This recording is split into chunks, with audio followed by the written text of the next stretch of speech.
પરંતુ ઉપમિતિ જેવી કથા મેં મારી લાઈફમાં ક્યારેય જોઈ નહીં.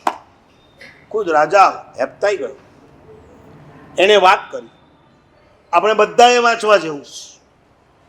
પેલા બે પ્રસ્તાવમાં કદાચ ભલે સમજણ નહીં પડે, પણ પછી જે ગ્રીપ આવે છે, એટલી મજાની સ્ટોરી, એકમાં બીજી ને બીજીમાં ત્રીજી, ત્રણ સ્ટોરી પેરેલલ ચાલે છતાં તમારો રસભંગ ન થાય. તમારા ક્રોધ, માન, માયા, લોભ અને મોહ, તમારા અવ્રત 5 પ્રાણતિપાત, મૃષાપાત, અદત્તાદાન, મૈથુન અને પરિગ્રહ, અને તમારા 5 ઇન્દ્રિયના વિષયો શબ્દ, રૂપ, રસ, ગંધ અને સ્પર્શ, એનાથી કેવા હાહાકાર સર્જાય છે આપણા આત્મામાં, એને કથાની શૈલીમાં વણી અને આ મહાપુરુષે કમાલ કરી. અમારા વિદ્યાગુરુ હતા ગુણાનંદ સુરી મહારાજ, જેણે અમને ઉપમિતિ ગ્રંથ વંચાવ્યો. એ લાઈફમાં એવરી યર એકવાર ઉપમિતિ વાંચતા હતા. 28,000 શ્લોક લાઈફમાં એકવાર એવરી યર એ મહાપુરુષ વાંચતા. આ ગ્રંથ ને લઈને આ ગેટે નાચ્યા પછી હવે સાંભળો, એ રાજાને જેવી ખબર પડી કે આટલો મહાન ગ્રંથ, જો જર્મની ગયા હો, જવું છે હરિયાને લેવા માટે, કાલે આ ક્લિપ મુકાણી અને જબરજસ્ત વાયરલ.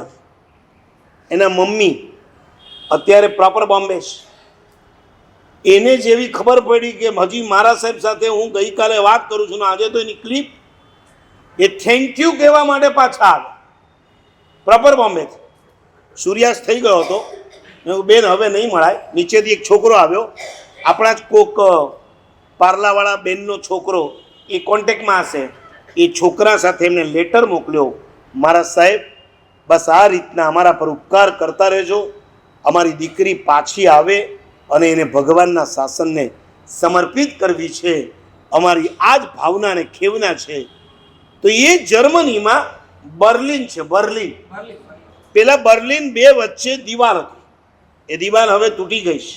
આખું બર્લિન એક છે. એ બર્લિનમાં યુનિવર્સિટી છે. એની અંદર આપણી હજારો તાડપત્ર હસ્તલિખિત ગ્રંથો છે. પણ એ બર્લિનની જે નગરી છે એના ગેટ પાસે મને પરમ દિવસે જે અભયભાઈ આવ્યા હતા ને ગર્ભ સંસ્કરણવાળા, એમણે કીધું કે મારા સાહેબ એ ગેટ ઉપર ઉપમિતિ ભવ પ્રપંચા કથા દ્વાર સિદ્ધર સિંહ આવું લખ્યું છે. એક ગ્રંથને વાંચ્યા પછી એક સરકાર આટલો જબરદસ્ત ન્યાય આપી શકે છે. બોલો, આખા ઇન્ડિયામાં ક્યાંય કલ્પસૂત્ર નામનો ચોક છે ખરો? આપણે ક્યારેય કવરેજ આપતા નથી.